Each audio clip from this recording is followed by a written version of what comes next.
హిందువులందరూ ప్రతిరోజు ఒక పేజీ అయినా చదవాలి భగవద్గీత అని పెద్దలు చెప్తారు. ఆ భగవద్గీతలో ఉన్న సారాంశాన్ని తెలుసుకొని ఆ విధంగా తమ జీవితంలో ఉన్నతమైన విలువలతో నడుచుకోవాలి అని పెద్దలు చెప్తారు. కానీ బిఆర్ నాయుడు అంటాడు సిగ్గు లేకుండా, వైఎస్ఆర్ వాళ్ళు 50 కోట్లు పెట్టి బుక్కులు కొట్టేశారు, అవన్నీ రూమ్ లో వేస్ట్ ఉన్నాయి, అసలు ఆ భగవద్గీతలో ఏముంది చెత్త తప్ప అంటాడు. ఆ మూతి మీద 4 పట వేయాలనిపించింది నాకు.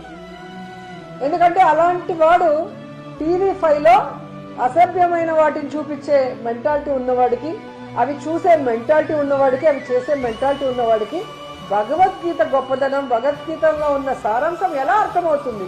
అందుకే దాంట్లో ఏమి లేదు చెత్త అంటున్నాడు. దీని మీద ఖచ్చితంగా హిందువులందరూ కూడా తిరగబడాలి.